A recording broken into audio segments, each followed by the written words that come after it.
अल्हम्दुलिल्लाह रब्बिल आलमीन नहमदुहु व नसल्ली अला रसूलिहिल करीम अम्मा बाद अऊज़ु बिल्लाहि मिनश शैतानिर रजीम बिस्मिल्लाहिर रहमानिर रहीम वअतसिमू बिहब्लिल्लाहि जमीयन वला तफर्रकू वज़कुरू निअमतल्लाहि अलैकुम इज़ कुंतुम आदाअन फअल्लफ़ बैना क़ुलूबिकुम फ़अस्बहतुम बिनिअमतिही इख़वाना वक़ाल नबी सल्लल्लाहु अलैहि वसल्लम अल-मुअ्मिनूना लिल-मुअ्मिनि कल-बुनियान यशुद्दूना बाज़ुहुम बाज़न काला यानी शेर। हम तुम्हारे धमकियों से खौफ खा सकते नहीं, हम तुम्हारे धमकियों से खौफ खा सकते नहीं, जुल्म के आगे अपना सर झुका सकते नहीं कि खामोशी मिजाज तुम्हें जीने नहीं देगी, कि खामोशी मिजाज तुम्हें जीने नहीं देगी। अगर इस दौर में जीना है तो कोहराम बचा दो। मोहतरम हजरात, हकम साहिबान और मुस्लिम असातिज़ा इकराम और गांव भर से तशरीफ लाए हुए मेरे मेहमानान निज़ाम और मेरे प्यारे दोस्तों, आज मैं आप हजरात के सामने जिस मौजू को लेकर हाजिर हुआ हूँ वो है असर हाजिर में इत्तिहाद व इत्तिफाक। बरदरान इस्लाम कि आज मुसलमानों के अंदर नफरतों व तनाज़ुत की खलीज की एक मोहल्लक बीमारी हर मुसलमान के रग रग वाली शहरीसे में समा चुके हैं। हमारे अंदर इख्तिलाफात व तनाज़ात व तसज़्ज़ुरात ने जन्म ले लिया है, जिसकी बिना पर मुसलमान जिल्लत व रुसवाई के दलदल में फंसा हुआ है। मुसलमानों, नफरतों व तनाज़ुतों की खलीज को दूर करें, अदात व तसज़्ज़ुरात की दीवार को मुनहदिम करें और कुरान की ललकार को सुने। कुरान कहता है इन्न हाज़िही उम्मतुकुम उम्मतन वाहिदा व अना रब्बुकुम फत्तकून।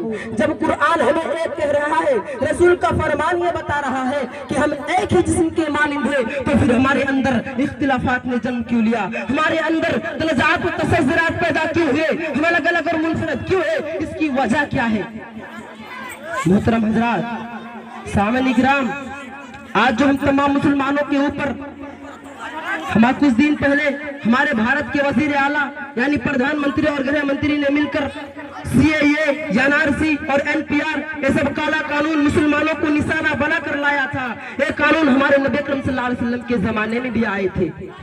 मिसाल के तौर पर जब अल्लाह के नबी जनाब मोहम्मद रसूलुल्लाह सल्लल्लाहु अलैहि वसल्लम इस्लाम का दावत देना शुरू किया तो मक्का के बड़े बड़े लोग इस्लाम कबूल करने लगे, तो दुश्मनों का बहुत फिक्र हुआ। वो लोग जमा होकर आप सल्लल्लाहु अलैहि वसल्लम के खिदमत पे आए और कहा हुजूर सल्लल्लाहु अलैहि वसल्लम, अगर आप दौलत ही चाहते हैं तो हम आप सल्लल्लाहु अलैहि वसल्लम को दौलत देंगे, अगर आप बादशाह चाहते हैं तो हम आपको बादशाह बना लेंगे, अगर आप जो कुछ भी चाहते हैं हम देने के लिए तैयार है, मगर इस्लाम फैलाना छोड़ दे।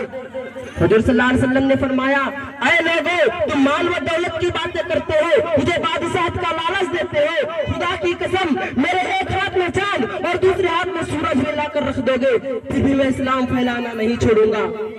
तब काफिरों के तमाम गांव के लोग एक जगह जमा होकर एक मीटिंग की और कहा कि हुजूर सल्लल्लाहु अलैहि वसल्लम के पूरे खानदान से शादी ब्याह बिल्कुल बंद कर दी जाए और न खाने पीने की कोई चीज दी जाए और इन तमाम मुसलमानों को शहर से अलग कर दी जाए।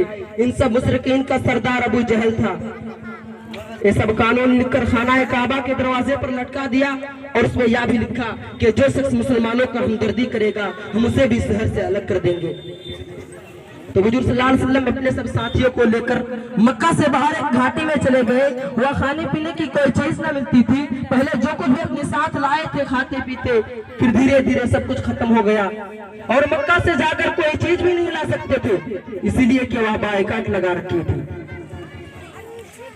दरख्तों की पत्तियां और सूखे हुए चमड़े को पका पका कर खाते थे। बच्चों से रहा नहीं जाता था, वो भूख से रोते थे और उनके रोने से मुशरिकीन बहुत खुश होता था। फिर अल्लाह के नबी जनाब मोहम्मद रसूलुल्लाह सल्लल्लाहु अलैहि वसल्लम अल्लाह से दुआएं की कि खुदा का करना ऐसा हुआ कि एक दिमाग नाम के कीड़े ने आकर उस बाइकाट को, उस कानून को चाट लिया और फिर उनके हुर्फे मिट गए और फिर बाइकाट खत्म हो गया। तो हुजूर सल्लल्लाहु अलैहि वसल्लम अपने सब साथियों को लेकर मक्का वापस चले आए। मोहतरम हजरात, याद रखिए मुसलमानों, یہ قانون ہمارے بھارت کے وزیر اعلیٰ نے، یہ قانون جو ہمارے اوپر لائے ہیں، یہ ہمارے نبی اکرم صلی اللہ علیہ وسلم کے زمانے کی طرح ختم ہوں گے اور ہم تمام مسلمان بھارت میں آرام سے رہیں گے۔ صرف اللہ سے دعائیں کریں کہ ہم تمام مسلمان ایک ہو کر رہیں۔ محترم حضرات، اللہ تعالیٰ کا ارشاد ہے وَاعْتَصِمُوا بِحَبْلِ اللَّهِ جَمِيعًا وَلَا تَفَرَّقُوا وَاذْكُرُوا نِعْمَةَ اللَّهِ عَلَيْكُمْ إِذْ كُنتُمْ أَعْدَاءً فَأَلَّفَ بَيْنَ قُلُوبِكُمْ فَأَصْبَحْتُمْ بِنِعْمَتِهِ إِخْوَانًا۔ تم سب اللہ کی رسی کو مضبوطی کے ساتھ تھام لو اور تفرقہ بازی مت کرو اور اپنے اوپر اللہ کی نعمت کو یاد کرو۔ جبکہ تم ایک دوسرے کے دشمن تھے، پھر خدا کا کرنا ایسا ہوا کہ تمہارے دلوں میں الفت و محبت پیدا کر دی اور پھر تم تمام مسلمانوں کو آپس میں بھائی بھائی بنا دیا۔ اس آیت کریمہ سے یہ پتہ چلتا ہے کہ نبی اکرم صلی اللہ علیہ وسلم کے آنے سے پہلے قبائل عرب میں بہت سارے جنگیں ہوتی رہتی تھی جو 13 سال تک جاری رہتی تھی۔ لوگ ایک دوسرے کے خون کے پیاسے ہوئے تھے، کسی قبیلے کا ایک آدمی مارا جاتا تو اس کے بدلے 10 بے گناہوں کو مار دیا جاتا تھا۔ مدینہ منورہ میں مقیم 2 قبیلے اوس و خزرج کے درمیان بھی بہت سارے جنگیں ہوتی رہتی تھی، جن میں سے ایک جنگ بواس کے نام سے معروف ہے۔ پھر جب اسلام آیا تو اس دین کو قبول کرنے والے اللہ تعالیٰ نے مختلف قبائل میں الفت و محبت پیدا کر دی اور پھر تمام مسلمانوں کو آپس میں بھائی بھائی بنا دیا۔ محترم حضرات، اللہ تعالیٰ کا ارشاد ہے وَلَا تَهِنُوا وَلَا تَحْزَنُوا وَأَنْتُمُ الْأَعْلَوْنَ إِن كُنتُم مُّؤْمِنِينَ۔ مسلمانوں کی سربلندی و برتری کی ایک تدبیر بتلاتی ہے کہ وہ بڑے پروش ہے، لہٰذا اعتماد کے ساتھ بابل کی دوحال و ڈنکے کی چوٹیں اعلان کرتی ہے کہ اے مسلمانوں، تمہیں کامیابی ہو، تم اس دنیا کی مالک ہو، کائنات تمہارے آگے جھک سکتی ہے، اسی لیے ایک شرط لگائی ہے وَأَنْتُمُ الْأَعْلَوْنَ إِن كُنتُم مُّؤْمِنِينَ، تم ہی سربلند رہو گے بشرطے کہ تم مومن ہو۔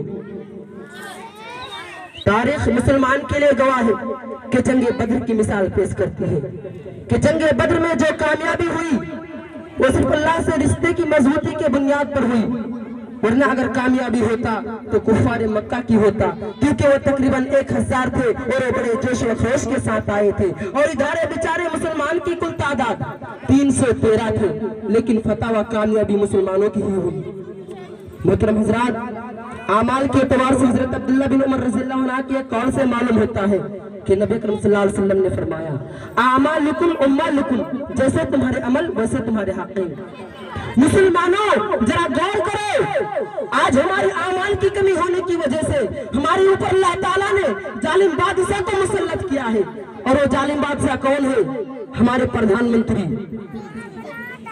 اگر ہمارے اعمال صحیح اور درست ہے تو ہمارے پردھان منتری اور اس کے ساتھیوں بھی مل کر ہمارے کچھ نہیں بگاڑ سکتے۔ کسی شاعر نے کہا ہے کہ خاموشی مزاج تمہیں جینے نہیں دے گی، خاموشی مزاج تمہیں جینے نہیں دے گی، اگر اس دور میں جینا ہے تو کوہرام مچا دو۔ ہندوستان کے 25 کروڑ مسلمانوں پر ظلم کرنے والے اے مودی اور امت شاہ، تم دونوں کان کھول کر سن لو، اب ہندوستان کے مسلمان تم سے نہیں ڈرنے والے۔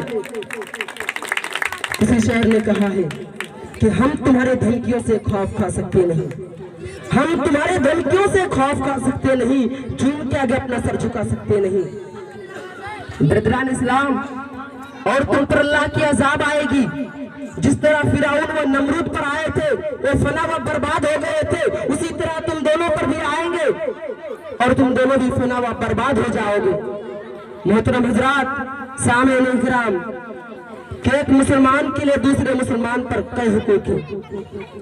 اللہ تعالیٰ کا قول ہے وَقُولُوا لِلنَّاسِ حُسْنًا، مسلمانوں سے اچھی باتیں کہا کرو، اور مسلمانوں سے اچھی باتیں کہنا بھی صدقہ ہے۔ نبی اکرم صلی اللہ علیہ وسلم نے ارشاد فرمایا الکلمۃ الطیبۃ صدقہ، کہ ایک مسلمان کے لیے دوسرے مسلمان پر کئی حقوق ہیں، لہٰذا ایک مسلمان کو دوسرے مسلمان سے محبت کرنی چاہیے، اسے بہت سارے فوائد حاصل ہیں۔